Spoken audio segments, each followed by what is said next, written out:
கத்த அவரறியாது அணு அசையாது அவர் அருளாலே அனைத்துருவாகுமே.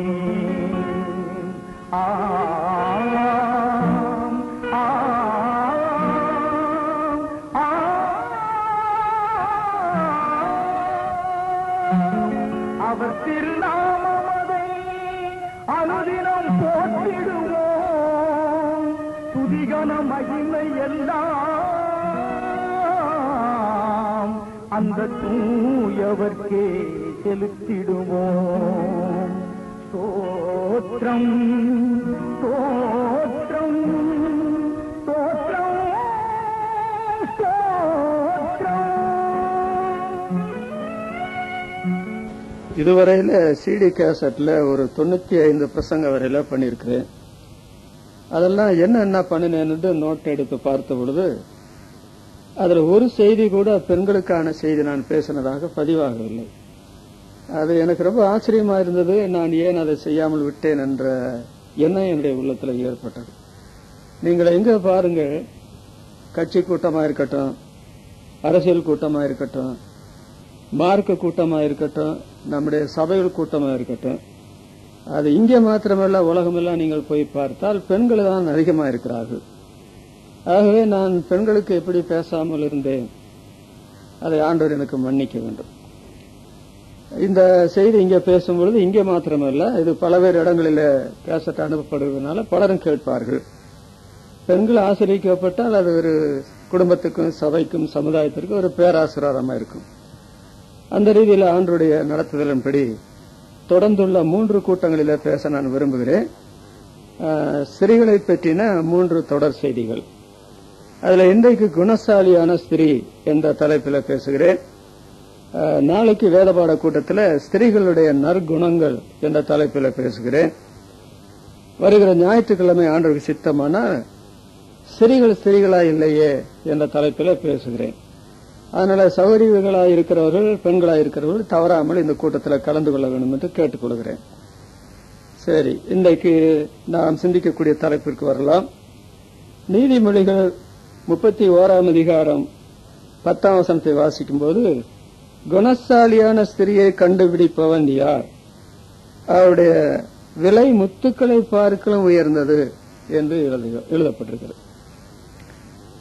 குணசாலியான ஸ்திரியை யாரு கண்டுபிடிக்கிறது? கண்டுபிடிக்க முடியுமா, முடியாதா? அந்த குணசாலியான ஸ்திரியை பற்றி அவருடைய விலை முத்துக்களை பார்க்கலும் உயர்ந்தது. முத்துதான் விலையில உயர்ந்தது. அதைவிட உயர்ந்தது எது என்று கேட்டால் அங்கே குணசாலியான ஸ்திரீ என்று பார்க்கிறோம். இந்த மாதிரி உயர்த்தப்படுகிற ஸ்திரியாக மாறினதுக்கு என்ன காரணம்? 138ஆம் சங்கீதம் 6ஆம் வசனத்தை வாசிக்கும் போது, கர்த்தர் உயர்ந்தவர். அப்ப இந்த குணசாலியான ஸ்திரீ கர்த்தரை அறிய வேண்டிய நிலைமையில அறிந்து அந்த ஸ்திரீ அவரை அனுபவித்தனாலதான் முத்துக்களை விட உயர்ந்த நிலைமையில அந்த அம்மா ஆசிரியக்கப்பட்டார்கள். கண்டுபிடிக்க முடியுமா? இங்கே குணசாலியான ஸ்திரியை கண்டுபிடிப்பவன் யார் என்று கேட்கப்பட்டிருக்கிறது. கண்டுபிடித்தவர்கள் உண்டு. ஒரு ஆள் கண்டுபிடிச்சிருக்கிறார். நீங்க வேதத்தை தெரிஞ்சா கொஞ்சம் சொல்லுங்க, யார் கண்டுபிடிச்சது? ரூத் 3ஆம் அதிகாரம் 11ஆம் வசனத்துல, நீ குணசாலி என்பதை என் ஊரார் எல்லாரும் அறிவார்கள் என்று ரூத்தை பற்றி போவாஸ் சொன்னதாக நாம் பார்க்கிறோம். ஒரு பெரிய கண்டுபிடிப்பே கண்டுபிடிச்சிட்டார். அந்த பெத்லெகேமில் எத்தனையோ பெண்கள் இருக்கிறாங்க, அந்த ஊர்லயே பிறந்து வளர்ந்தவங்க. ஆனால் புறஜாதி தேசத்திலிருந்து வந்த மோவாபிய ஸ்திரீ, இளம் ஸ்திரீ, அவங்களை பற்றி அவர் கண்டுபிடித்த காரியம் குணசாலி, என்னுடைய ஊரார் எல்லாரும் அறிவார்கள் அப்படின்னு சொல்லி சொல்றாரு. இந்த குணசாலியான ஸ்திரீகள் ஒருத்தர் தானா, வேற யாரும் இல்லையா என்று கேட்டால் இருக்கிறாங்களே வேறவங்களும். 29ஆம் வசனத்துல, அநேகம் பெண்கள் குணசாலிகளா இருந்திருந்து நீயோ அவர்கள் எல்லாருக்கும் மேல்பட்டவள் என்று அந்த புருஷன் புகழ்ந்ததாக நாம் வாசிக்கிறோம். அநேகம் பெண்கள் குணசாலிகளா இருந்தது உண்டு. பழைய ஏற்பாட்டுல. இப்ப 2000 வருஷ கால சரித்திரத்துல தேடி பார்த்தா கண்டுபிடிக்கலாம்.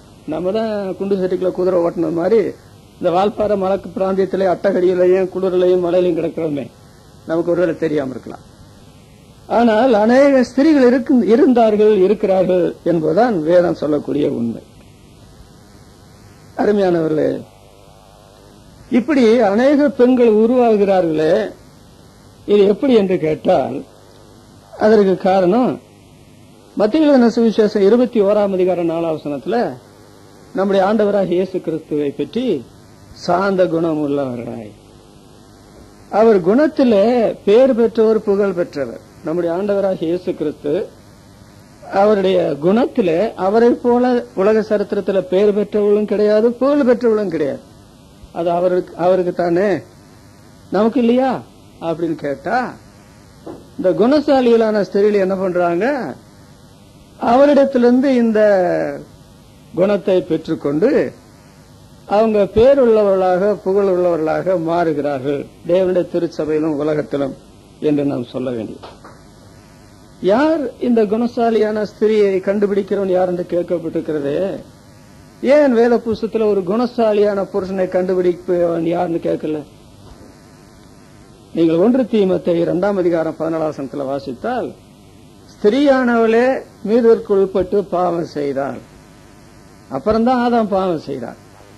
அப்ப தேவனுடைய குணலட்சணங்களை முதலாவது பெற்று சபைக்கும் வெளி உலகத்துக்கும் கொண்டு வரக்கூடிய சிலாக்கியத்துக்குரியவர்கள் யார் என்று கேட்டால் ஆண்கள் அல்ல, பெண்கள் அதை கொண்டு வர முடியும். 4 சுவிசேஷங்களை படிக்கையில நம்முடைய ஆண்டவருக்கு சாஸ்திகளால் ஊழிய செய்த பெண்கள் தானே. அவரோடு இருந்த சீசர்கள் கூட அவரை பிடித்த போது விட்டு ஓடி போனாங்களே, சிலுவையில கடைசி வரைக்கும் நின்ற ஸ்திரீகள் என்று வேதம் சொல்லவில்லையா? ரோமர் 16ஆம் அதிகாரத்தில் வாசிக்கும் போது 3 ஸ்திரீகளை பற்றி சொல்லி அவர்கள் மிகவும் பிரயாசப்பட்டால் என்று சொல்றாரு. அப்ப புருஷமார் எங்க போனாங்க? அப்ப குணசாலியான ஸ்திரியை கண்டுபிடிக்கிறவன் யார் என்று வேதம் எழுதின பரிசுத்த ஆவியான ஒரு சாலமோன் மூலமா கேட்ட கேள்வி நல்ல கேள்வி, பொருத்தமான கேள்வி. குணசாலியான ஸ்திரீ, அவள் உயர்ந்த ஸ்திரீ. இப்ப கேள்வி இதுதான். இங்க வந்திருக்கிற ஏற்கனவே சபையில் உள்ள அங்கத்தினர்களான ஸ்திரீகள் அல்லது சபையின் கூட்டங்களுக்கு வருகிறவர்கள், நான் ஒரு குணசாலியான ஸ்திரீதானா என்று பரிசோதனை பண்ணுகிறதற்கும், இந்த பிரசங்கத்தை கேட்டுட்டு நீங்க போய் அனுதின வாழ்க்கையில நான் வாழ்ந்தால் இப்படி வாழுவேன், இப்படி வாழ முடியும். அநேகம் குணசாலிகள் இருந்ததுண்டு. ரூத்து தன் ஊரார எல்லாராலும் குணசாலி என்று அறியப்பட்டாலே பழைய ஏற்பாட்டில் இருந்த ஸ்திரீ, கல்வாரியில உயிர் கொடுத்து மனமாற்றி சபையின் அங்கத்தினா என்னை மாற்றி அவருடைய திருச்சபையில கொண்டு வந்தாரு. நான் ஏன் குணசாலியான ஸ்திரியாக இருக்கக்கூடாது? அப்படி இருக்கணும்ன்ற கேள்வி உங்களுடைய உள்ளத்தில் எழுந்தார். தாகம் உள்ளவன் மேல் தண்ணீரையும் வறண்ட நிலத்தின் மேல் என் ஆறுகளையும் ஊற்றுவேன் என்று சொன்ன ஆண்டவர் உங்களுடைய உள்ளத்தில், உங்களுடைய இதயத்தில் அதை ஊற்றுவார். தொடர்ந்துள்ள நாட்களில் நீங்கள் குணசாலியான ஸ்திரியாக இருப்பீர்கள். அதனால ஏற்படுகிற ஆசீர்வாதம் 1 அல்ல 2 அல்ல, திருமணமானவங்களும் திருமணமாக போறவங்களும். நான் இனி 3 குறிப்புகள் உங்களுடைய கவனத்துக்கு கொண்டு வரப்போகிறேன். இந்த குணசாலியான ஸ்திரியை பற்றி இந்த 31ஆம் அதிகாரத்தில் சொல்லப்பட்ட 3 குறிப்புகள். அதுல முதல் குறிப்பு 31ஆம் அதிகாரம் 14ஆம் வசனத்தில், அவள் வியாபார கப்பலை போல் இருக்கிறாள் என்று எழுதியிருக்கு. இந்த குணசாலியான ஸ்திரியினுடைய முதல் காரியம் என்னவென்றால், குண பண்பு, அவள் வியாபார கப்பலை போல் இருக்கிறாள் என்று எழுதியிருக்கிறது. அவள் ஒரு கப்பல். இந்த குணசாலியான ஸ்திரியை கண்டுபிடித்த அந்த போவாசனத்தில் கேட்டால் இது உண்மை என்று அவர் ஒத்துக்கொள்வார். அப்புறம் அந்த அநேக குணசாலிகள் இருந்ததுண்டு என்று பைபிள் சொல்லுதே, அவங்ககிட்ட எல்லாம் கேட்டா நீங்க யாரு, நீங்க எப்படின்னு கேட்டா நாங்க வியாபார கப்பலை போல இருக்கிறோம் அப்படின்னு சொல்லுவாங்க. முதலாவது அவள் ஒரு கப்பல். இந்த குணசாலியான ஸ்திரீ கப்பல் என்று மாத்திரமல்ல, அது வியாபார கப்பல் என்று சொல்லப்பட்டிருக்கிறது. நீங்கள் ஸ்திரீயாயிருந்தால், விசுவாசியாயிருந்தால், நீங்க உங்களை சாதாரணமா நீங்க எண்ணக்கூடாது, சுய பரிதாபத்துக்கு இடம் கொடுக்க கூடாது. நான் ஒரு கப்பல், அதே சமயத்துல வியாபார கப்பல். கப்பல் வந்து சொன்னா கோடான கோடி பணம் போட்டு தாங்க ஒரு கப்பலை கட்ட முடியும். ஆண்டவர் இயேசு சிலுவையில மரிக்கும் போது ஆண்களையும் பெண்களையும் நேசித்து கல்வாரி சிலுவையில உயிர் கொடுத்தாரு. ரத்தக்கரையும் கொடுத்து உங்களை மீட்டுக் கொண்டார் என்று எழுதியிருக்கு. ஆண்களானாலும் சரி, பெண்களானாலும் சரி. 1 தீமோத்தேயு 1:19 அவர்கள் விசுவாசமாகிய கப்பலை சேதப்படுத்தினார்கள் என்று எழுதியிருக்கிறது. நம்முடைய விசுவாசத்தை பற்றி, பெண்களுடைய விசுவாசத்தை பற்றியும் ஆண்களுடைய விசுவாசத்தை பற்றியும் அது ஒரு கப்பல் என்று உருவமாக சொல்லப்பட்டிருக்கிறது. இந்த குணசாலியான ஸ்திரீ, நான் ஒரு கப்பல், எந்த காரணத்தை கொண்டு நான் அதை சேதப்படுத்த அனுமதிக்க மாட்டேன் என்று செயல்பட்டதாகத்தான் இந்த அதிகாரத்தை படிக்கும் பொழுது நீங்கள் புரிந்து கொள்ளலாம். கப்பல் என்று சொல்லும் பொழுது அது மதிப்புள்ள ஒன்று என்று மாத்திரமல்ல, அது உடையக்கூடிய தன்மை உள்ளது. அதையும் நம்ம மறந்துடக்கூடாது. ஆண்களோ பெண்களோ நம்மை பற்றி நாம் கப்பல், வியாபார கப்பல் என்று சொல்லும் பொழுது நம்முடைய விசுவாசத்தை கப்பல் என்று சொல்லப்பட்டிருக்கிறது வேதத்துல. அது உடையக்கூடிய ஆபத்து இருக்கிறது என்பதை நாம் மறக்கக்கூடாது. என்ன அது? 2 நாளாகமம் 20:37 அவருடைய கப்பல் உடைந்து போயிற்று என்று எழுதியிருக்கு. யாருடைய கப்பல்? பொல்லாப்பு செய்கிற அகசியா, தேவனுடைய மனுஷனான யோசபாத். இவருடைய 2 பேரும் கப்பல்கள் தான் சொல்லியிருக்கு. பன்மையில தான் சொல்லுகிறேன். எத்தனை கப்பல் விட்டாங்க நமக்கு எண்ணிக்கை தெரியல. எல்லா கப்பலும் டமார் டமார்னு உடைஞ்சு போச்சு. அதுக்கு என்ன காரணம்? ஆண்டவர்கிட்ட கேட்காம செய்த பிரயாசத்தை ஆண்டவர் உடைச்சு போட்டார், உடைந்து போயிடுச்சு. அது ஒரு தீர்க்கதரிசி வந்து சொன்னதுனாலதான் அப்படி நடந்து என்று வாசிக்கிறோம். சங்கீதம் 48:7 வாசிக்கும் போது அங்கே ஆண்டவரே என்ன செய்கிறார்? தர்சீசின் கப்பல்களை உடைத்து போடுகிறார் என்று எழுதி. ஏன் ஆண்டவர் அதை உடைக்கணும்? அப்படி சொன்னா அந்த கப்பலை கட்டினது எப்படி கட்டினாங்கன்னு ஆண்டவருக்கு தெரியும். அந்த கப்பலை கட்டின மனுஷர்கள் யார் என்று ஆண்டவருக்கு தெரியும். நீங்க என்ன நம்பாம இந்த கப்பலை மாத்திரம் நம்புறீங்களா? நானே அதை உடைக்கிறேன்னு சொல்லி கோடான கோடி பணம் உள்ள அந்த கப்பலை ஆண்டவர் உடைக்கிறார் என்று உடையக்கூடிய ஆபத்து உண்டு.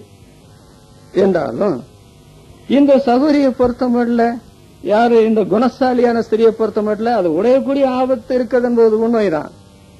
ஆனால் நான் உடைய அனுமதிக்க மாட்டேன். அதற்கு என்ன காரணம்? இந்த குணசாலியான ஸ்திரீ வந்து ஒரு விசுவாசி. அப்போஸ்தலர் நடவடிக்கைகள் 16:1 அவள் தீமோத்தேயு என்னுடைய தாய் ஒரு விசுவாசியான யூத ஸ்திரீ என்று எழுதியிருக்கு. விசுவாசம் வராம ஒரு பெண்ணு குணசாலியா மாறுவார்கள் என்று வேதம் சொல்லவில்லைங்க. ஆண்டவர் இயேசுதான் இந்த பைபிளுடைய சரத்து. அதுல நிறைந்தவர் அவர் தான். அவரை பற்றி விசுவாசத்தில் வருகிற மக்களுடைய வாழ்க்கையில தான் புரட்சிகரமான மாற்றம் ஏற்படும். ஆண்களோ பெண்களோ அவங்களுடைய குணத்தை பற்றி நாம் அதாவது குறைத்து இடப்பட முடியாது.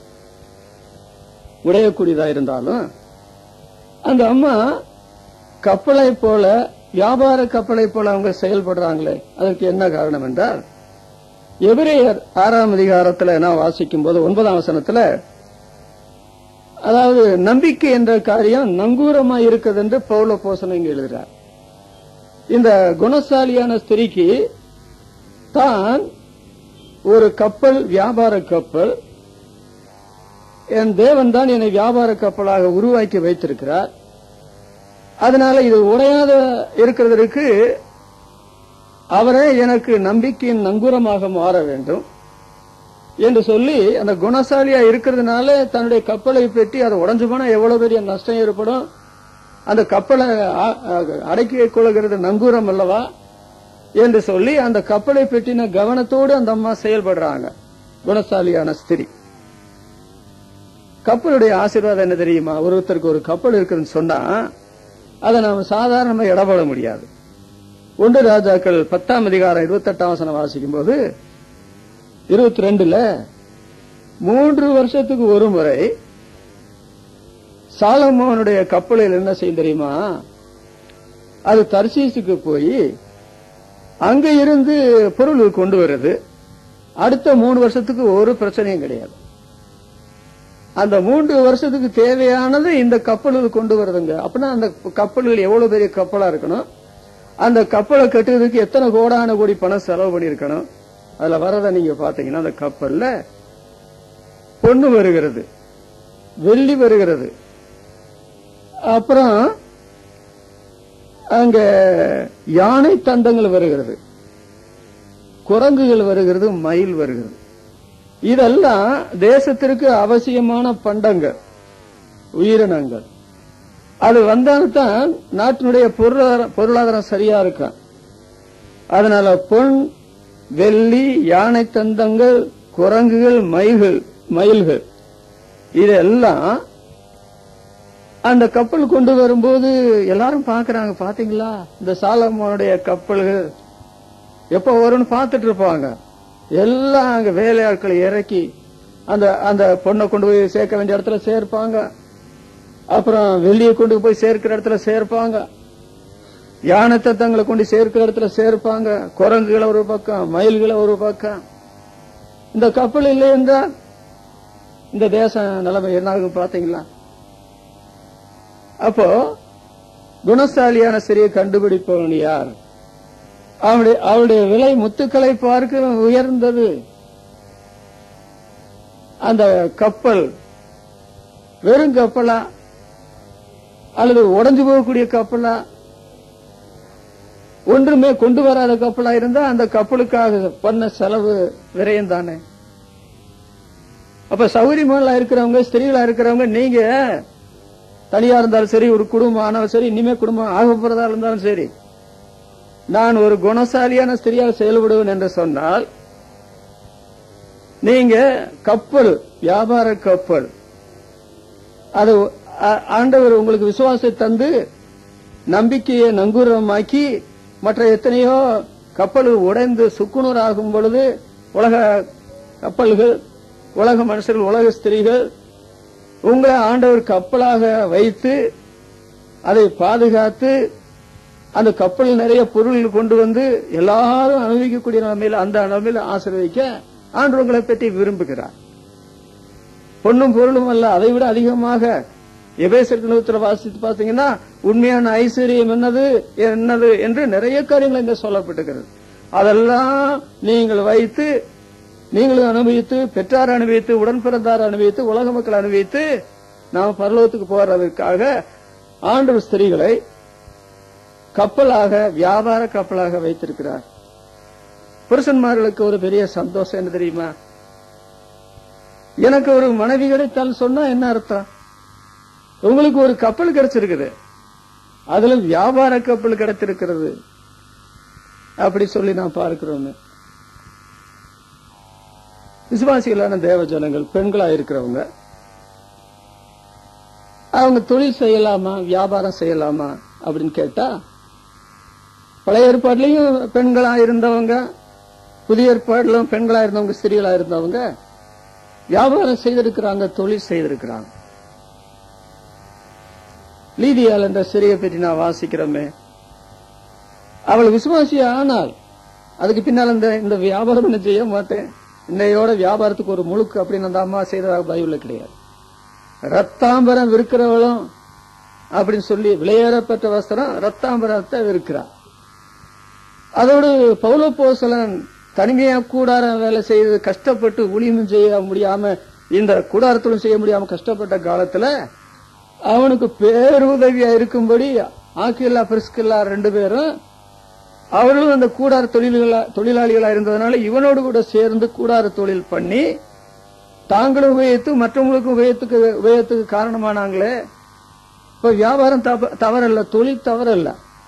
ஆனால் அதை எதுக்காக செய்கிறோம், என்ன நோக்கத்தோட செய்கிறோம், அது முக்கியம் அல்லவா? அப்ப விசுவாசிகளாய் மாற்றப்பட்ட தேவ ஜனங்களை பொறுத்தமட்டில் நான் ஒரு குணசாலி என்று சொன்னால், அந்த அம்மா என்னவெல்லாம் செயல்படுறாங்க நீங்க பாத்தீங்கன்னா, இன்றைக்கு இந்த மாதிரி எந்த விசுவாசியான ஒரு ஸ்திரீ செயல்படுறாங்க அப்படின்னு நிறைய நம்முடைய உள்ளத்துல கேள்வி எழும்புறது மாதிரி காரியங்கள் இருக்கிறது. இது என்னவோ ஒரு சிலையிலேயே சொல்லப்பட்ட ஒரு வார்த்தைகளா அப்படி எழுதியிருக்குதா? இல்லங்க. அனுதின வாழ்க்கையில ஆண்டவர் இயேசுவால் ஆட்கொள்ளப்பட்ட ஸ்திரீகள் அப்படி செயல்படுவார்கள், செயல்பட முடியும் என்பதற்கு தான் வேதத்தில் அது எழுதப்பட்டிருக்கிறது. அதனால முதலாவது குணசாலியான ஸ்திரீ கப்பல், அது வியாபார கப்பல் என்று வாசிக்கிறோம். அப்போ திருமணத்துக்குள்ள போறவங்க நீங்க அதை யோசிக்கணும். ரெண்டாவது, திருமணத்துக்குள்ள புருஷன் மனைவியா இருக்கிறீங்களே, உங்களுடைய புருஷனை நீங்க மகிழ்விக்கணும். நீங்க ஒரு கப்பலை போல, வியாபார கப்பலை போல செயல்படணும். ஆண்டவர் அப்படித்தான் விரும்புகிறார். ஆனா அது இல்லை என்று சொன்னால் நீங்க விசுவாசியா இருப்பீங்க, அதுல ஒரு சந்தேகம் இல்லை. ஆனால் குணசாலி என்ற பெயர் எடுக்க முடியாதுல்ல. பரலோகம் உங்களை குணசாலி என்று அங்கீகரிக்காதுல்ல. அதனால குணசாலிகளாக இருக்க முடியும். ஆண்களை பற்றி கூட சொல்லும் பொழுது நாம் யாக்கோப்பை பற்றி வாசிக்கிறோம். அவன் கூடாரவாசியும் குணசாலியும் கூடாரவாசியும் இருந்தான். கல்யாணத்துக்கு பின்னால் அல்ல, கல்யாணத்துக்கு முன்னாலே. அப்ப இந்த குணம் வேண்டும் என்று யாரு விரும்பினாலும் சரி, அதை ஆண்டவர் கொடுப்பார். அதிலும் அதிகமாக ஆவதும் பெண்ணாலே அழிவதும் பெண்ணாலேன்னு உலக மனுஷன் சொல்றான் பாத்தீங்களா. அதுல பைபிளையும் ஆதாரம் காமிக்கலாம். அவங்கதான் இந்த மாதிரி செயல்பட வேண்டிய மிக முக்கியமான நபர். அவங்க செயல்பட்டுட்டா முடிவுல நான் சொல்றேன், அந்த பிள்ளைகளும் அந்த கணவரும்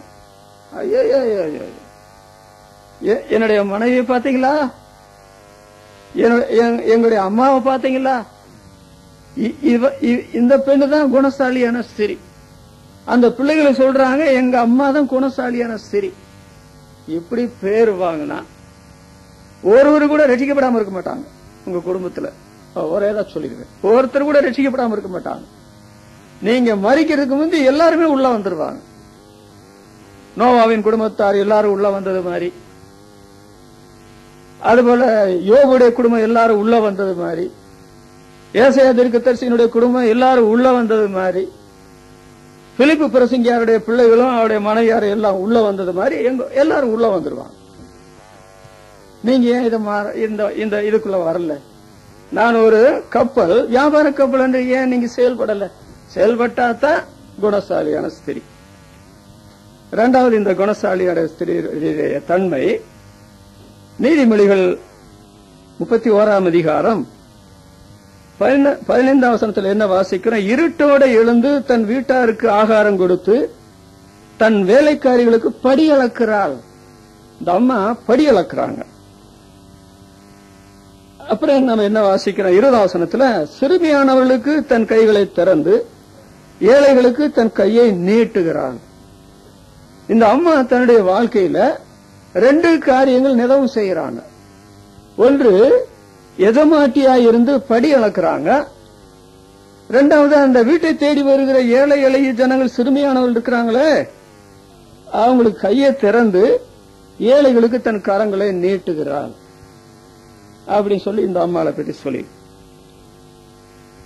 அப்போ படி அளக்கிறாள் என்று சொல்லும் பொழுது நான் அந்த அம்மா எஜமாட்டின்னு சொன்னேனே. நீங்க 123ஆம் சங்கீதம் 2ஆம் வசனத்தை வாசிக்கும் போது எஜமான் அங்க இருக்கிறார், எஜமாட்டி எங்க இருக்கிறாங்க. ஆண்கள் வேலை செய்துட்டு எஜமான்ட்ட போய் அவரை பார்த்து அவருடைய கைகளை நோக்கி பார்க்கிறாங்க. பெண்களா இருக்கிறவங்க எஜமாடி இடத்துல போய் வேலை செய்த பிற்பாடு அவங்களுடைய கைகளை நோக்கி பார்க்கிறாங்க. அந்த எஜமான் என்ன பண்றாரு? அந்த வேலை செய்த ஆண்களுக்கு அவர் படி அளக்கிறார் எஜமான். எஜமாட்டி என்ன செய்யறாங்க? பெண்கள் வேலை செய்துட்டு வந்திருக்கிறாங்கல்ல, அவங்களுக்கு படி அளக்கிறாங்க. அந்த மாதிரி நாங்கள் உண்மை நோக்கி பார்க்கிறோம் சொல்லி பைபிள்ல சொல்லப்பட்டிருக்கிறது. அதனால இந்த குணசாலியான ஸ்திரீ ஒரு எஜமாட்டி. இந்த எஜமாட்டி என்ன பண்றாங்கன்னா, வேலை செய்யறவர்களுக்கு அவங்க படி அளக்கிறாங்க. எஜமாட்டி என்று சொன்ன உடனே இது ஒரு பெரிய பொறுப்பே தவிர, எஜமாட்டி என்று சொல்லும் பொழுது இது ஆதிக்கம் செய்யும் அதிகாரம் அல்ல. இந்த குணசாலியான ஸ்திரியை பற்றி நாம் சொல்லும் பொழுது ஒரு எஜமாட்டின்னு சொன்ன உடனே, அதாவது இது ஒரு பெரிய பொறுப்பே தவிர, எஜமாட்டி என்று சொல்லும் அந்த குணசாலியான ஸ்திரிக்கு நான் என்னமோ பெரிய எல்லாரை விட பெரிய கட்டிக்காரி, திறமசாலி அப்படி நினைக்காம, இது நான் குணசாலியாய் மாற்ற ஆண்டவர் என்னை மாற்றி இருக்கிறார், இது என்னுடைய ஒரு பெரிய பொறுப்பு, நான் அதை செய்யறேன் அப்படி என்று சொல்கிறதை தவிர ஆதிக்கம் செய்ய அதிகாரம் அல்ல இந்த காரியம். நம்முடைய ஆண்டவராக இயேசு கிறிஸ்து சொல்லுகிறதை பாருங்கள். மத்திய எழுதின சுவிசேஷம் 20ஆம் அதிகாரம் 25ஆம் வசனம் 26ஆம் வசனம் வாசிக்கும் போது புறஜாதி அதிகாரிகள் என்ன செய்யறாங்க தெரியுமா? இருமாப்பாக ஆளுகிறாங்க. புறஜாதி அதிகாரிகள் வேலைக்காரங்களை இருமாப்பா ஆளுகிறாங்க. அவர்களில் பெரியவர்கள் என்ன செய்யறாங்க தெரியுமா? அவர்கள் மேல் கடினமாக அதிகாரம் செலுத்துகிறார்கள். யாரு? பெரியவர்கள் அந்த வேலைக்காரங்க மேல கடினமாய் அதிகாரம் செலுத்துகிறார்கள். ஆனால் நீங்கள் உங்களுக்குள்ளே அப்படி இருக்கலாகாது. நீங்க என்ன செய்யக்கூடாது? இந்த அதிகாரி மாதிரி செயல்படக்கூடாது. ஜனத்தில் உள்ள பெரியவர்கள் மாதிரி செயல்படக்கூடாது.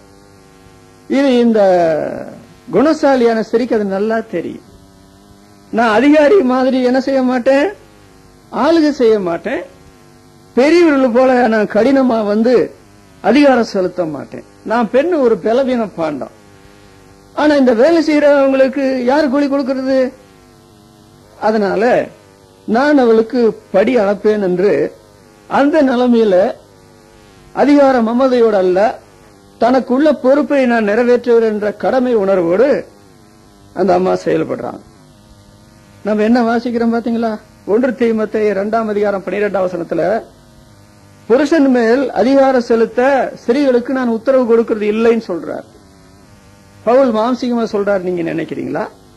தேவ ஆவியானவருடைய ஆதிக்கத்துக்குள்ள இருந்து கொண்டுதான் அப்படி சொல்றார். என்னுடைய பேச்சும் பிரசங்கமும் ஆவியினாலும் பலத்தினாலும் உறுதிப்படுத்தப்பட்டதா இருந்து, பேச்சா இருந்தா கூட ஆவியானவருடைய சம்பந்தப்படுவார். அதுதான் உறுதிப்பட்ட என்று சொல்றார். அப்போ புருஷன் மேல் அதிகாரம் செலுத்த ஸ்திரீக்கு நான் உத்தரவு கொடுக்கறதில்லைன்னு சொல்றார். நீங்க புத்திசாலியான குணசாலியான ஸ்திரீ இருக்கணும்னு சொல்லி இருந்தா நீங்க உங்க புருஷனை ஆதிக்கம் செலுத்த முடியாது, அதிகாரம் செலுத்த முடியாது. நான் சொல்றபடிதான் நீங்க கேட்கணும் அப்படின்னு சொல்றதுக்கு வேதத்துல அதிகாரம் கிடையாது. நீங்க அமைதலோடு இருந்து அவரிடத்துல கற்றுக்கொள்ள வேண்டும் என்று வேதம் சொல்லுவது அந்த காரியம் வேற. நீங்க எஜமாட்டி தான், உங்களுக்கு பெரிய பொறுப்பு இருக்கலாம், உண்மைதான். ஆனால் நீங்கள் அதிகாரியோ பெரியவர்கள் அல்ல. நீங்க புருஷன் மேல அதிகாரம் செலுத்தக்கூடாது. அதோட ஆண்டவர் ஊழியக்காரர்களை அழைத்திருக்கிறாரு. ஆண்டவர் சொன்ன ஊழியத்தை செய்யும்படி வைக்கப்பட்டிருக்கிற ஊழியக்காரங்க பவுல் என்ன சொல்றாரு பாத்தீங்களா? 2 கொரிந்தியர் 1ஆம் அதிகாரம் 24ஆம் வசனத்துல வாசிக்கும் போது, உங்கள் விசுவாசத்துக்கு நாங்கள் அதிகாரியாயிராமல், அதிகாரம் செலுத்தலாம், உங்களுடைய விசுவாசத்துக்கு நாங்கள் அதிகாரியாயிராமல் உங்களுடைய சந்தோஷத்துக்கு நாங்கள் சகாயராயிருக்கிறோம். அதிகாரம் செலுத்துறது அரசியல்ல பார்க்கலாம், கட்சியில பார்க்கலாம், மார்க்கத்துல பார்க்கலாம், சத்தியமில்லாத சபைகளோட பார்க்கலாம். ஆனால் விசுவாசிகளாக கூடுகிற சபைகள் மத்தியில பெண்களா இருந்தாலும் சரி, போதகமாரா இருந்தாலும் சரி, அதிகாரம் யாரும் செலுத்தக்கூடாது. நாங்கள் உங்களுடைய விசுவாசத்துக்கு அதிகாரியாராமல் சந்தோஷத்துக்கு சகாராக இருக்கிறோம். பேதுரு தன்னுடைய நிருபத்தில் எழுதும் பொழுது பொந்து, கலாத்தியா, கப்பத்தோக்கி, ஆசியா, பித்தினியா தேசங்கள்ல இருக்கிற அந்த சபையை கண்காணிக்கிற மூப்பர்களுக்கு எழுதும்போது என்ன சொல்றாரு பாத்தீங்களா? 1 பேதுரு 5ஆம் அதிகாரம் 3ஆம் வசனத்துல, நீங்கள் சுதந்திரத்தை இருமாப்பாய் ஆளுகளாய் இராமல் மந்தைக்கு மாதிரியாக கண்காணிப்பு செய்யுங்கள், மேற்பார்வை செய்யுங்கள். அதுக்கு தங்க உங்களை வச்சிருக்கிறார். அதனால இருமாப்பா ஆளக்கூடாது. சகோதரத்துவம், சமத்துவம் என்று சொல்லுகிறத பைபிள்ல தான் நீங்க பார்க்க முடியும். ஆண்களா இருந்தாலும் சரி, பெண்களா இருந்தாலும் சரி, நீங்க ஊழியக்காரனை மதிக்க வேண்டிய நிலைமையில மதிச்சா போதும். மூப்பர்கள் என்று சபையில பொறுப்புள்ளவர்கள் என்று அறிந்தால் அவங்களை மதிக்க வேண்டிய நிலைமையில மதிச்சா போதும். மனைவிமாரா இருக்கிறவங்க புருஷமார மதிக்க வேண்டிய நிலைமையில மதிச்சா போதும். யாரையும் யாரும் ஆதிக்கம் செலுத்துறதுக்கு வேதம் அனுமதிக்கவே செய்யாது. ஒரு குணசாலியான ஸ்திரீ என்ன பண்ணுவாங்க தெரியுமா? அவங்க படியிலக்கிற காரியத்துல கூட அந்த மாதிரி எண்ணமே அவங்களுக்கு வராது. நான் பெண் என்ற நிலைமையில வேலை செய்து வர்ற பெண்களுக்கு படியிழக்க வேண்டியது என்னுடைய உத்தரவாதம். இதை ஒழுங்கா செய்யவில்லை என்றால் அந்த மக்களும் என்னை பற்றி தவறா நினைப்பாங்க. மேல இருக்கிற தேவனும் அந்த பெண்களுக்கு சரியா படியிழக்கலைன்னு சொல்லி கேட்பார். அதனால அந்த கடமை உணர்வோடு அதை செய்யறாங்களே தவிர அதிகார மமதையோடு அல்லது நான் பெரியவன் அதிகாரி அப்படி அவங்க செயல்படல. விசுவாசிகளான தேவஜனங்களா மாற்றப்பட்ட புருஷனும் மனைவியுமா இருக்கிறவங்க யாரையும் நீங்க ஆதிக்கம் செலுத்த முடியாது. ஆண்டவர் அதை விரும்ப மாட்டார். தோழன் தோழி என்று குடும்ப வாழ்க்கையை பற்றி புருஷ மனைவி பற்றி பைபிள் அப்பதான் சொல்லப்பட்டிருக்கிறது மல்கியா தீர்க்க தரிசன புஸ்தகத்துல. இவங்க என்ன செய்யறாங்க? படி அளக்குறாங்க. உண்மையான இந்த குணசாலியான ஸ்திரீகள் இந்த படி இழக்கிற விஷயத்துல அது என்ன செய்யற, என் தலைமையில விழுந்த கடமை, நான் இதை செய்ததான வேற யாரு செய்வா இப்படி ஒரு மாதிரி புலம்பலோடு அப்படியா ஆண்டு அதனாலதான் அவரை கடிந்து கொண்டார். அநேக காரியங்களை குறித்து கவலை போட்டு கலக்க சொன்னது யார் செய்ய சொன்னது? ஆண்டவர் செய்ய சொன்னாரா? இந்த அம்மா படிகளுக்கு வேண்டியது நல்லது தானே. அந்த அந்த குடும்பங்கள் பொழப்பாங்க. இந்த பெண்கள் வந்து வேலை செய்யலாம். இந்த குடும்ப காரியங்களை எப்படி நடக்கும்? அதனால சந்தோஷமா இந்த அம்மா படியிலிருந்து போடும்போது பார்த்தா அவன் முகத்துல இருக்க சந்தோஷத்தை பார்த்துட்டு அந்த வேலைக்கார பெண்களை சந்தோஷமா போவாங்க. இது என்ன சிடி சிடி மூஞ்சியா இருக்குது அப்படி சொல்லி சொன்னாங்கன்னா அடுத்த நாள் வேலை கூட வரமாட்டாங்க. நம்முடைய குணங்களை காண்பிக்கிறதுக்கு தாங்க ஆண்டவனுக்கு நல்ல சரி தந்திருக்க, முகம் தந்திருக்க, பார்வை தந்திருக்கிறாரு. பெண்களை வேலைக்காரங்க கவனிப்பாங்க. இந்த காலங்களில் வேலைக்காரங்க நம்ம பற்றி என்ன சார் சொல்லுவாங்க? இந்த அம்மா குணசாலியான தெரியுங்க, நாங்க எத்தனையோ வீடுகளுக்கு எல்லாம் போயிருக்கோம், வேலை செஞ்சிருக்கிறோம், இந்த அம்மா மாதிரி நான் பார்க்கல அப்படி சொல்லுவாங்களா? குணசாலியான சரிக்கு அந்த ஒரு குணம் உண்டு. அவங்க என்ன செய்யறாங்க, அது எல்லாம் ஏன் கடமை தான், ஃபுல் இன்சார்ஜ். அந்த கணவர் என்ன ஆனார்னு நான் அப்புறம் பின்னால சொல்றேன். இப்படி முழு பொறுப்பு நான் ஒரு பலவீன பாண்ட நிறைவேற்ற முடியுமா? இது என்னுடைய சக்திக்கு அப்பாற்பட்ட காரியம் அப்படின்னு புலம்பினாங்க. இந்த அதிகாரத்தில் இங்க படிக்க முடியாது. இதெல்லாம் சரியா செய்ய வேண்டும் என்றால் அதற்கு ஆண்டவருடைய மிகப்பெரிய தயவு எனக்கு வேணும். ஆவியானுடைய நிறைவு ரொம்ப எனக்கு தேவை. தெய்வீகம் என்று சொல்லுகிறது எனக்கு என்னுடைய வாழ்க்கை முழுவதையும் ஆளுகை செய்யணும். அதனாலதான் யோபு பேட்டி வாசிக்கிறோம். அவ்வளவு செல்வந்தன், அத்தனை பிள்ளைகளை பெற்று வளர்த்தவன், உத்தமனும் சன்மார்க்கனும், தேவனுக்கு பயந்து பொருளாப்புக்கு விலகிறவன். தெய்வீக காரியத்தில் எங்கேயாவது ஒரு ஓட்டையை பார்க்க முடியுமா, குறைய பார்க்க முடியுமா? இந்த குணசாலி என்ற பேர் எடுக்க நீங்க விரும்பிட்டீங்கன்னு சொன்னா நீங்க தெய்வீகத்தினால நிறைந்திருக்கணும். என்னால எல்லாமும் உங்களால ஒன்று செய்யக்கூடாது. கர்த்தருடைய ஆவி எங்க உண்டு அங்கேதான் விடுதலை உண்டு. தேவனே எல்லாவற்றுக்கும் எல்லாம், கிறிஸ்துவே எல்லாரிலும் எல்லாமா இருக்கிறார். பலத்தினாலும் அல்ல, பராக்கிரமத்தினால அல்ல, என்னுடைய ஆவியினால எல்லாம் ஆகும். இது யாருக்கு? ஆண்களுக்கா? நீங்க குணசாலியா இருக்க விரும்பினா இது நடக்கணுமே. இது எப்ப வர்றது? குடும்பம் ஆகலைன்னு சொன்னா அதுக்கு முந்தைய இந்த குணத்தை பெற்றுக் கொள்ளுங்க. வரப்போற புருஷன் உங்களால பெரிய ஆசீர்வாதம் பெறுவான். இன்னொன்று, குடும்பத்துல வந்துட்டீங்களா விசுவாசி இல்ல, நீங்க இந்த மாதிரி காரியங்களை ஈடுபட்டா புருஷனும் பிள்ளைகளை எவ்வளவு பரலோகத்தை போய் அனுப்பிக்கிற. இரண்டாவது காரியம், பரலோகம் உங்க வீட்டுக்குள்ளேயே இருக்கும். இந்த அம்மா என்ன பண்றாங்க, எல்லா இன்சார்ஜும் தனக்கு என்று சொல்லி அதையெல்லாம் ரொம்ப கடமை உணர்வோடு செயல்படுறாங்களே. நான் நினைக்கிறேன் ஆண்களை விட பெண்கள் தான் ஒரு குடும்பத்தில் ரொம்ப முக்கியமானவங்க, எப்போதும் இருக்கிறவங்க அவங்க தான் இல்லையா? உன் மனைவி லோத்தினுடைய மனைவியை பாத்தீங்களா? தேவதூதர் வராங்க, இந்த அம்மா எங்க டூர் போயிருச்சு, அந்த பிள்ளைகளையும் கூட்டிட்டு போயிருச்சு. தேவதூதர் வரும்போது சமைக்கிறதுக்கு ஆள் இல்லாம ஆம்பளைய சமையல் பண்ணி கொடுக்கிறார் லோத். அதான் நடந்தது. ஆனால் ஆபிரகாமுடைய விஷயத்தை பாத்தீங்களா? தேவதூதர்கள் வந்தவுடனே எதிர்பாராம வந்துட்டீங்களேன்னு சொல்லல, ஓட்டமா ஓடுறாரு, மனைவி கூப்பிடுறாரு, உங்க மனைவி எனக்கு, எங்க மனைவி கூடாது இருக்கிறாங்க. அவங்கதான் எல்லாம் சமையலுக்கு மேலாம் பண்ணி அறியாமல் தேவனையும் கூட அவங்க தேவதூதரை உபசரித்தார்கள் நதியை. அப்ப பெண்களுக்கு சபையில் குடும்பத்தில் மிக பெரிய பொறுப்பு உண்டு. நீங்க நம்முடைய கிறிஸ்தவ மேடைகள்ல திருமண ஒப்பந்தங்கள் நடக்கிறது. அதுல இந்த ஒப்பந்தம் நடக்கல, ஆனா இது எழுதப்படாத சொல்லப்படாத ஒரு ஒப்பந்தம். அது என்ன தெரியுமா? நான் ஒரு குடும்பத்துக்கு போகும் பொழுது ஒரு கப்பலாக, வியாபார கப்பலாக போறேன். இன்னொன்று, அந்த குடும்பத்தினுடைய சகல பொறுப்பையும் எடுத்து செயல்படுத்திற்கு உள்ள தீர்மானத்தோடு, ஒப்பந்தத்தோடு பதவி பிரமாணம் செய்து நான் போறேன்னு சொல்லி வந்தா அந்த குடும்பங்கள் ரொம்பவே நல்லா இருக்கும். எங்கேயும் தேடி போக வேண்டாம். பரலோக குடும்பம் எங்கே? தாவீது குடும்பத்தை பற்றி வாசிக்கிறான். தேவனை போலவும் அவருடைய குடும்பம் தேவதூதனை போலவும் இருந்துச்சுன்னு சொல்லி பைபிள் இருக்குங்க. சகரியா தீர்க்கதரிசன புஸ்தகத்துல தேவனை போலவும் அவருடைய குடும்பம் இருந்ததான், தேவ தூதனை போலவும் அவருடைய குடும்பம் காணப்பட்டதான் பைபிள் எழுதியிருக்குது. ஏன் உங்க குடும்பம் அப்படி காணப்படல அப்படின்னு சொன்னா, இந்த பதவி பிரமாணம் நீங்க எடுக்கல. என்றைக்காவது ஒரு நாள் நீங்க விசுவாசியா வரும் பொழுது இந்த பதவி பிரமாணம் நீங்க அன்னைக்கே எடுத்திருக்கணும். அது தவறி இருந்தால் குடும்ப வாழ்க்கைக்குள்ள போகும்போது இந்த பதவி பிரமாணம் நீங்க எடுத்திருக்கணும். அது என்ன பதவி பிரமாணம் பாருங்க. ஒரு பிரதமர், ஒரு முதல்வர், ஒரு ஜனாதிபதி, மந்திரிமார்கள் பதவி பிரமாணம் எடுக்கிறாங்க இல்லையா? ஆனால் அந்த பதவி பிரமாணத்தை எடுத்துட்டு அப்புறம் அந்த காட்டுல பறக்க விட்டுறாங்க. ஆனால் இந்த அம்மா ஒன்னும் அப்படி பதவி பிரமாணம் எடுத்ததாக பைபிள் சொல்லவில்லை. இந்த குணசாலியான ஸ்திரீ இது மற்றவர்கள் பார்வையில எடுத்த பதவி பிரமாணம் அல்ல. இது மற்றவங்க எல்லாம் பாராட்ட வேண்டும் என்று ஜனங்கள் மத்தியில சொன்ன வார்த்தையும் அல்ல. ஆனால் அசைக்க முடியாத ஒரு சத்தியம் என்னவென்றால், நான் ஒரு குடும்பத்துக்குள்ள போறேன், இந்த குடும்பத்தினுடைய எல்லா பொறுப்பு என்னுடையதை நான் எடுத்துக்கிறேன் அப்படின்னு சொல்லி படி இழக்கிற காரியமா, உதவி செய்கிற காரியமா, எளியவர்களா ஏழைகளா கையை திறக்கிறேன், நீட்டி கொடுக்கிறேன்.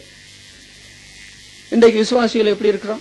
நீங்க குணசாலியா இருக்க வேண்டும் என்று விரும்பினால் பண விஷயத்துல எப்படி, பொருள் விஷயத்துல எப்படி இருக்கிறீங்க? இந்த அம்மால பாத்தீங்களா? ரொம்ப ஆச்சரியமா இருக்கிறது.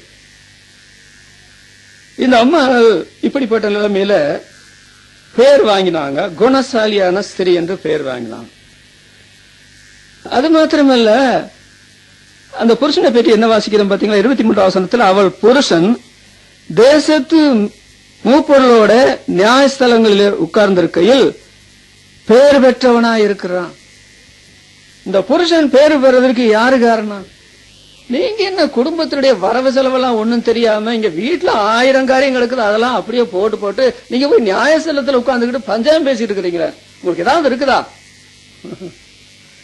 இந்த அம்மா அப்படி ஒன்று சொல்லாம, அவர் நியாயஸ்தலத்துல பேர் பெறணும்னு சொன்னா இங்க வீட்டுக்குள்ள உட்கார்ந்துக்கிட்டு சமையல் பண்ணிக்கிட்டு துணிமணி துவைச்சிட்டு இருந்தா காரியம் நடக்குமா? அதை நான் பாத்துக்கிறேன், ஆளுகளை கூப்பிட்டு வச்சு செஞ்சுக்கிறேன். நீங்க செய்ய வேண்டிய காரியத்தை செய்யுங்க. பேர் பெற்ற ஒருத்தராயிட்டார். இந்த அதிகாரம் முடியும் போது என்ன வாசிக்கும் தெரியுமா? அந்த மேல சில வசனங்களை வாசித்தா, கடைசியிலையும் வாசித்தா, இந்த அம்மாள் 3 பேரால நல்ல சாட்சி பெறாங்க குணசாலியான ஸ்திரீ என்று சொல்லி. ஒன்று தன்னுடைய புருஷனால, 2வது அவள் பெற்ற பிள்ளைகளால். எத்தனை பிள்ளைகளும் தெரியாது, குடும்ப கட்டுப்பாடெல்லாம் இந்த அம்மா ஆதரிக்கிற அம்மாள் அல்ல, அதனால பெத்து போடுற அந்த கதையும் கிடையாது. அதாவது யோசேப்புக்கு 2 பசங்க தான் பிறந்தாங்க தான் பைபிள் இருக்கு. சிலருக்கு ஒரு குழந்தைய நின்று போனதெல்லாம் பைபிள் வருது. அப்ப பாருங்க, கடைசியில அழகும் வீண், சௌந்தரிய வஞ்சனை உள்ளது, கர்த்தராலே புகழப்படுகிற ஸ்திரீய பாக்கியவதி. வாசலிலே அவள் புகழக்கடவுள். உங்க புருஷன் உங்களை புகழ முடியுதா? உங்களுடைய பிள்ளைகள் புகழுவாங்களா? இதை விட அதிகமா கர்த்தர் உங்களை புகழுவாரா? அதுக்கு நீங்க செய்ய வேண்டிய காரியம் ஒன்று, உங்க பேரை காப்பாத்திக்கொள்ளுங்க. பேரடுங்க, நல்ல பேரம். என்னது? நான் ஒரு குணசாலி. நீங்க சொல்ல வேண்டாம், ஆனா உங்களுடைய குணத்தை பார்த்து உங்களுடைய புருஷன் சொல்லுவாரு, உங்க பிள்ளைகளும் சொல்லுவாங்க. அதில் அதிகமாக உங்களுக்காக கல்வாரி சிலுவையில் உயிர் கொடுத்த ஆண்டவரே உங்களை பற்றி சொல்லுவார். இந்த சாட்சி போதாதா? இந்த சாட்சி போதாதா? அதனால குடும்ப வாழ்க்கை என்று சொல்றது தெய்வீகத்துக்கு தடை கிடையாது. சிலர் நினைக்கிறாங்க, கல்யாணம் பண்ணிட்டா அந்த பரிசுத்தம் கெட்டு போகும், குடும்ப காரியத்தில் ஈடுபட்டு வேற காரியத்தை ஒன்னும் செய்ய முடியாது. யார் சொன்னது? ஆண்டவரோடு கூட இருந்த அப்போஸ்தலர்கள் எல்லாரும் பெரும்பாலான நாட்கள் அவங்கள திருமணம் பண்ணி மனைமார கூட்டிட்டு ஊழிக்கு போனாங்கன்னு பைபிள் எழுதிக்குது. திருமணம் தடையல்ல, பிள்ளைகளும் தடை கிடையாது, எதுவுமே தடை இல்லை. தடை எங்க உள்ளதான் இருக்கு. உள்ள சரியில்லைன்னா அதனால குணசாலியான ஸ்திரியை பற்றி இங்கே கண்டுபிடிக்கலாம். ஆனால் பரலோகம் நிச்சயமா வெளிப்படுத்தப்படும். நான் உங்களை எத்தனையோ பெண்களை நான் உங்க போற வழியில விட்டு அவங்களை நரகத்துக்குனே நான் நியமிச்சிருக்கிற பொழுது உங்களை நான் விசுவாசியாக மாற்றி குணசாலியான ஸ்திரியா நீங்க மாறதுக்குள்ள ஒழுங்குகளை வேதத்தில் எழுதி கொடுத்து அதை விட்டு விளக்கமும் சொல்ல வச்சேன்ல.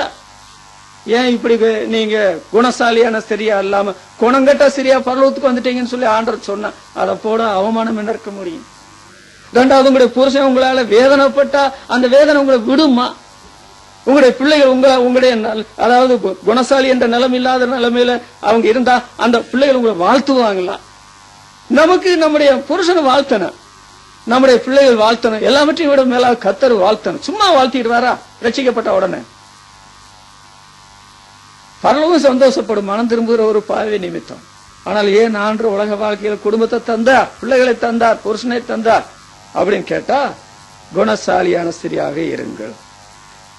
கடைசியாக இந்த குணசாலியான ஸ்திரியை பற்றி வாசிக்கும் போது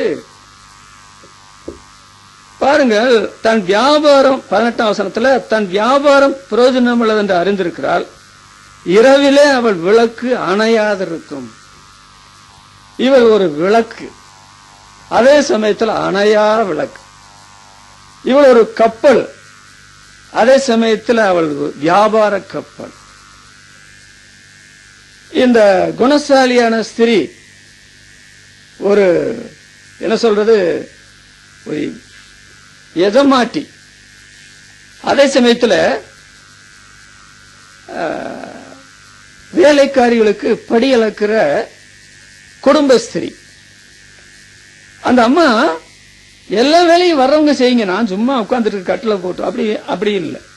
அந்த அம்மா செய்யற எல்லா வேலையும் செய்யறாங்க, வர்றவங்களும் எல்லா வேலையும் செய்யறாங்க. வேலையில எந்த விதமான குறையும் கிடையாது.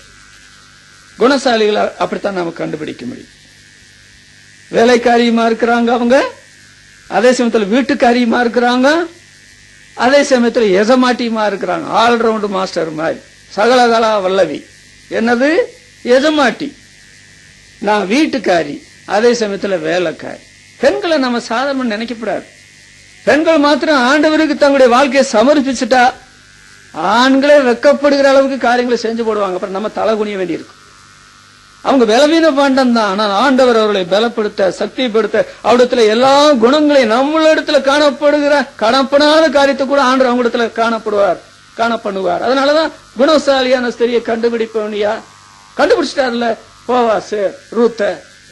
அவர் ரொம்ப ஆவிக்கிரிய வளர்ந்து விசுவாசி இல்லை, இப்பதான் புதுசா உள்ள வந்து இன்னும் கல்யாணம் கூட நடக்கிறதுக்கு முந்தான் அவர் சொல்றாரு. ஆண்டவர் இயேசு ஒரு புரட்சிவாதி.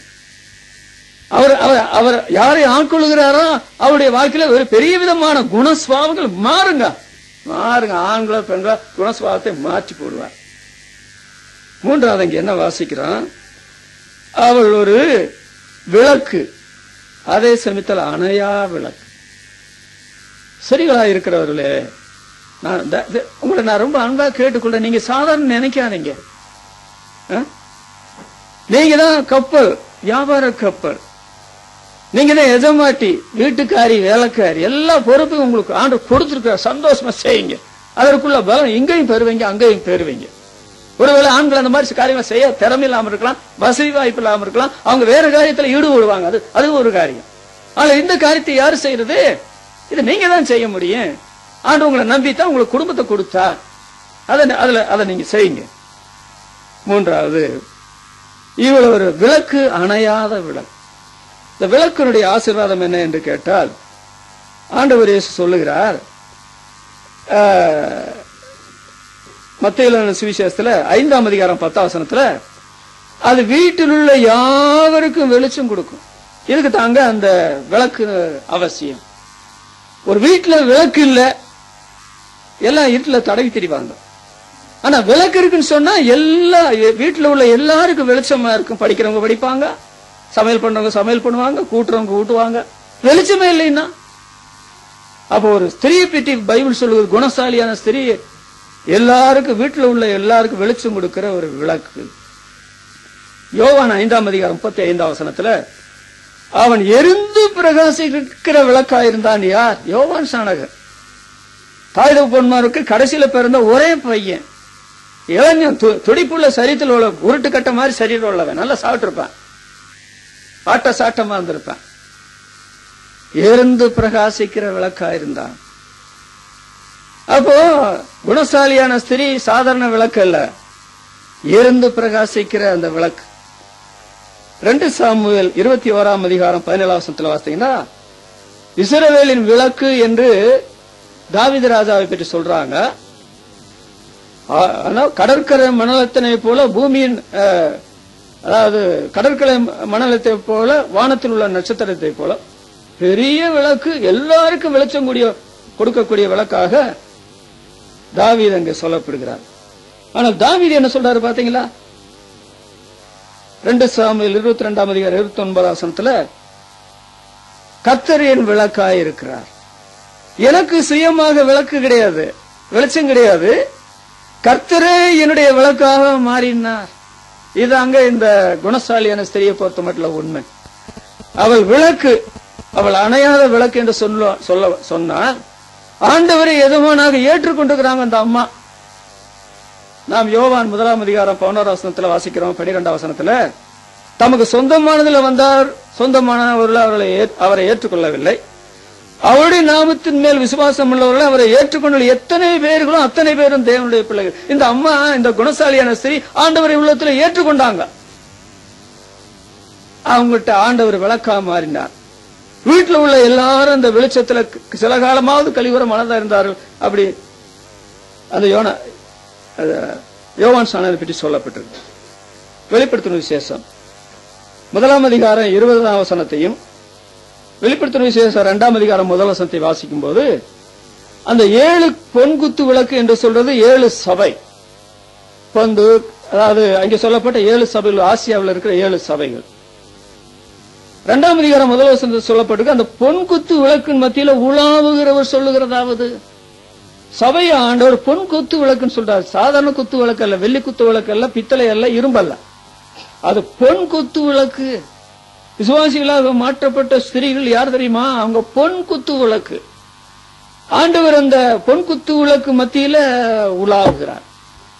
அப்ப நீங்களும் நானும் பிரகாசிக்கிற, வெளிச்சம் கொடுக்கிற, ஆண்டவரை காட்டுகிற சபையின் மக்கள் ஆண்டவருடைய மகிமை காண்கிற ஒரு விளக்காக செயல்பட வேண்டும். அப்படித்தானே வாசிக்கிறோம். ஆனா இந்த விளக்குக்குள்ள ஆபத்து என்ன தெரியுமா? 1 சாமுவேல் 3 அதிகாரம் 3 வசனத்துல அந்த விளக்கு அணையும் முன்னே போய் படுத்துக்கொண்டா சாமுவேல் பிள்ளையாண்டான். சின்ன பையன். சின்ன பிள்ளைகளுக்கு ராத்திரினா கொஞ்சம் பயம் வரும். ஆனா இவன் பயப்பட மாட்டான். ஏன்னா தாய் தப்பனார் நல்லா வளர்த்திருக்கிறாங்க ஆண்டவர் நம்பும்படி. விளக்கு அணைஞ்சு போச்சுன்னா அப்புறம் பொருத்த முடியாது. அங்க அதுல எண்ணெயும் இல்லை.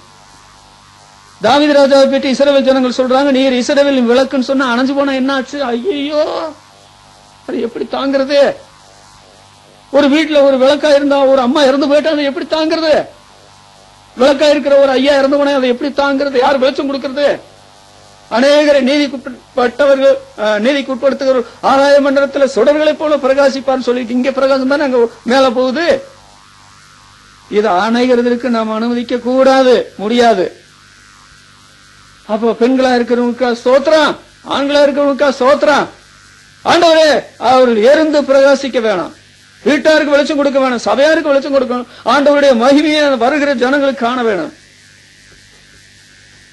இந்த அணையாது இருக்க இந்த விளக்குக்கு என்ன தேவை தெரியுமா? என்ன வேணுமில்ல? சங்கீதம் 23:5 வாசித்தீங்கன்னா, அதாவது எண்ணெயால் அபிஷேகம் பண்ணு, எண்ணெயால் அபிஷேகம் பண்ணுகிறேன், என் பாத்திரம் நிரம்பி வழிகிறது. ஆண்டவர் தாவீதை எண்ணெயால் அபிஷேகம் பண்ணுகிறார். சங்கீதக்காரன் சொல்றாரு பாத்தீங்களா? 92 சங்கீதம் 10 வசனத்துல புது எண்ணெயால் அபிஷேகம் பண்ணப்படுகிறேன். இந்த லைட்டுக்கு எண்ணெய் ஊத்தி எரிஞ்சுக்கிட்டே இருந்தா அப்புறம் எண்ணெய் குறையும் போது மறுபடியும் எண்ணெய் ஊத்தணும் இல்ல, அப்பதானே அது பிரகாசம் எரியும். இதுக்கு தாங்க உபதேசம். ஏன் ஞாயிற்றுக்கிழமை வரணும்? ஏன் பிரசங்கம் கேட்கணும்? விசுவாசிகளுடைய ஐக்கியம் எதுக்கு? ஜபம் எதுக்கு? அப்போஸ்தலர் 2:42 அவர்கள் அப்போஸ்தலருடைய உபதேசத்திலும் அந்யோன்யத்திலும் அப்பம் வைக்குதலும் ஜெபம் பண்ணுதலும் உறுதியாய் தரித்திருந்தார்கள். இந்த விளக்கு ஒருபோதும் அணையக்கூடாது. இந்த அம்மா ஒன்று, என்னுடைய வியாபார கப்பல் உடைய நான் அனுமதிக்க மாட்டேன். இன்னொன்று, எஜமாட்டி வீட்டுக்காரி வேலைக்காரியான இருந்து செயல்படணும். நான் படி இலக்கணம் வேலை செய்யறவங்களுக்கு, என் வீடை தேடி வர்றவங்களுக்கு சும்மா அனுப்பக்கூடாது. என் கையை திறந்தவங்களுக்கு கொடுக்கணும். கொடுக்கிற அளவுக்கு அந்த குணசாலியான ஸ்திரியை தெய்வம் ஆசீர்வதித்து வச்சிருப்பார்.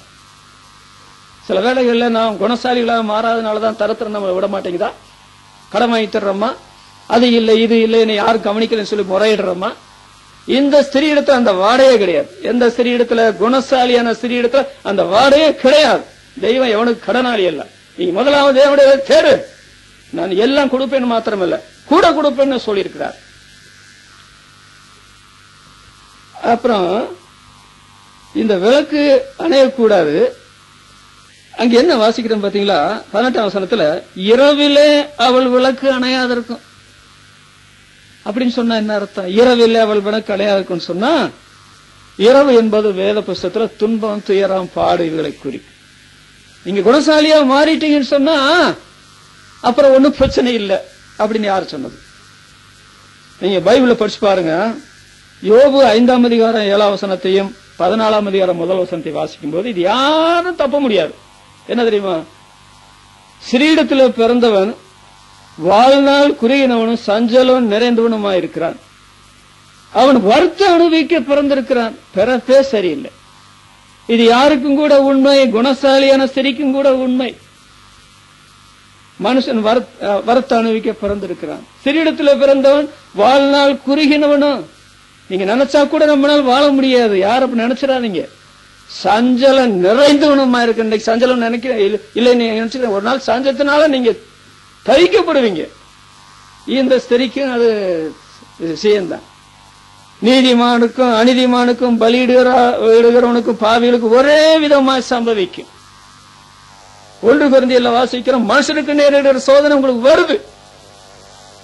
34ஆம் சங்கீதம் 19ஆம் வசனத்தில் சொல்லப்பட்டிருக்கிறது, அதாவது நீதிமானுக்கு வரும் உபத்திரவங்கள் அநேகமாயிருக்கும். 1-2 அல்ல. அப்போஸ்தலர் 14:22 வாசிக்கிறோம், அதாவது அநேக உபத்திரவங்கள் வழியா தேவனுடைய இடத்துக்குள்ள போகணும். இது யாரும் தப்பினவர்கள் அல்ல. குணசாலியான ஸ்திரீக்கு தப்பித்துக் கொண்டவர்கள் அல்ல. ஆனாலும் இந்த இரவிலே என் விளக்கு அணைய நான் விட்டு விட்டா என் பிள்ளையுடைய நிலைமை என்ன ஆகுறது? என் புருஷனுடைய நிலைமை என்ன ஆகுறது? என்னுடைய வியாபார கப்போடைய நிலைமை என்ன ஆகுறது? என் எஜமாட்டி என்ற நிலைமை என்ன ஆகுறது? வீட்டுக்காரி வேலைக்காரி என்ற நிலைமை எல்லாம் போச்சுல. எதுவுமே நான் இழக்க சம்மதிக்க மாட்டேன். ஆண்டவர் இயேசு எதையும் இழக்கவில்லை. யூதாஸ் காரியத்தை தவிர ஆண்டவர் எல்லாவற்றையும் தன்னகத்தே கொண்டார். இந்த அம்மாவும் ஆண்டவருடைய மிகப்பெரிய தயவினால பலவீனம் பண்றேன். ஆனால் நான் வியாபார கப்பலா இருப்பேன், எஜமாட்டியா இருப்பேன், பொறுப்புள்ளவளாய் வீட்டுக்காரியா இருப்பேன், வேலைக்காரியா இருப்பேன், படியளப்பேன், வருகிற எல்லாருக்கும் உதவி செய்வேன். அதோடு இரவிலே என்னுடைய விளக்கு அணைய நான் அனுமதிக்க மாட்டேன்.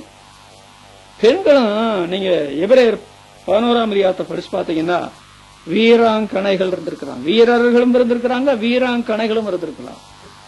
அவங்க உயிரை துச்சம் என்று விட்டிருக்கிறாங்க. பிள்ளைகளை சாவு கொடுத்திருக்கிறாங்க ஆண்டவருக்காக. புருஷன்மாரோட சேர்த்து வனாந்திரத்துக்கு ஓடி போனாங்க. குகைகளில தங்கி இருந்தாங்க. உடுத்துறதுக்கு போதுமான வஸ்திரம் இல்லை. மிருகங்களை கொன்று தோலெடுத்து உடுத்தினாங்க ஆணும் பெண்ணும். இன்றைக்கு நமக்கு கொஞ்சம் துன்பத்தை சகிக்க முடியல. 4 பேரை போலத்தான் இருக்கணும் விரும்பல தவிர இப்படி நல்ல என்ன சொல்ற குணசாலியா ஸ்திரியா இருக்கணுமே என்ற எண்ணம் எல்லாம் போச்சே. ஆனால் அநேகம் ஸ்திரீகள் குணசாலியா இருந்ததுண்டு. நீ அவர்களிலும் மேற்பட்டவர். நீ குணசாலி என்பதை என் ஊரார் எல்லாரும் அறிவார்கள். 127ஆம் சங்கீதம் 128ஆம் சங்கீதம் ஆண்டவர் ஏன் கொடுத்தார் சொல்லுங்க? ஆண்டவர் 127ஆம் சங்கீதம் 128ஆம் சங்கீதம் ஏன் கொடுத்தார்? அது நோக்கத்தோடு தான் கொடுத்தார். குணசாலிகளான ஸ்திரீகள் எழும்ப வேண்டும் என்ற நோக்கத்தோடு கொடுத்தார். நாம் ஜெபம். எங்கள் அன்புள்ள பரமபிதாவே, கர்த்தருடைய நாள் என்று சொல்லுகிறது மற்ற எல்லா நாளை விட மிக முக்கியமானது என்று எண்ணுகிறோம். காரணம், இதை போன்ற ஒரு நாளிலே ஆண்டவர் மதித்து உயிர்த்தெழுந்தார். குணசாலியான ஸ்திரியை குறித்து அவரிடத்துல காணப்படுகிற நற்குணங்களை குறித்து 1 வசனத்திலிருந்து படித்துக் கொண்டிருந்தோம். வசனம் கேட்ட எல்லாருமே ஆண்டவரே அவர்களே நீர் குணசாலிகளாய் மாற்று. அது விவரந்திருந்த பிள்ளைகளா இருந்தாலும் சரி, ஆண்டவரை குடும்ப ஸ்திரீகளா இருந்தாலும் சரி, இல்லை என்றாலும் சரி, ஆண்டவரே அவர்கள் வியாபார கப்பல்களைப் போல, எஜமாட்டியைப் போல வீட்டுக்காரியாக, வேலைக்காரியாக, அதே சமயத்தில் அவர்கள் அணையா விளக்காக, அதனால குடும்ப ஸ்திரீகளா இருந்தால் அவருடைய புருஷனும் பிள்ளைகளும் வாழ்த்தக்கூடிய அளவிற்கு, எல்லாவற்றையும் விட மேலாக கர்த்தரே வாழ்த்துகிற அளவிற்கு அந்த அம்மாளும் பேர் வாங்கி கணவரும் பேர் பெறக்கூடிய நிலைமையில, இப்படிப்பட்ட நிலைமையில பெண்கள் மாற முடியுமா? முடியாதுதான். ஆனால் ஆண்டவர் இயேசு மாற்றுகிறார். அப்படிப்பட்ட நிலைமையில வரப்போற நாட்கள்ல இங்க இருக்கிறவர்கள் நான் ஒரு குணசாலியான ஸ்திரீயாய் செயல்படுவேன் என்று தீர்மானத்தோடு அருமை ரட்சகரே அவர்கள் இந்த இடத்துட்டு போக நீர் அப்படிப்பட்ட ஆசீர்வாதத்தை அவளுக்கு நீர் தர வேண்டும் என்று நாங்கள் ஜெபிக்கிறோம். தானியேல் இதயத்துல தீர்மானம் பண்ணினார், ஆண்டவர் அதற்கு தயவு பண்ணினார் என்று வேதத்துல படிக்கிறோம். ஆண்டவரே நீர் எங்களுடைய ஸ்திரீகளுக்கு, எங்களுடைய பெண்களுக்கு இப்படிப்பட்ட நல்ல குணங்களை உருவாக்கி அதனால கணவன்மார்களும் பிள்ளைகளும் பெற்றாரும் உடன் பிறந்தாரும் உறவினர் திருச்சபையின் மக்களும் அவர்களால் பேராசீர்வாதம் பெற அப்படிப்பட்ட ஆசீர்வாதத்தை தந்தருவீராக. ஜெபம் கேட்டுவிடாமல் துதிக்கிறோம். மீட்பர் நாமத்தில் வேண்டுகிறோம் பிதாவே, ஆமென். என் ஆத்மாவே கர்த்தரை ஸ்தோத்திரி, என் முழு உள்ளமே அவருடைய பரிசுநாமத்தை ஸ்தோத்திரி. என் ஆத்மாவே கர்த்தரை ஸ்தோத்திரி, அவர் செய்த சகல உபகாரங்களையும் மறவாதே. ஆமென். பிதாவாகிய தேவனுடைய அன்பும் நம்முடைய கர்த்தராகிய இயேசு கிறிஸ்துவின் கிருபை பரிசுத்த ஆவியானுடைய அன்பும் சகாயமும் நம்ம அனைவரோடும் உலகெங்கிலும் உள்ள மேகிஸ்த மக்களோடும் என்றைக்கு இருப்பதாக.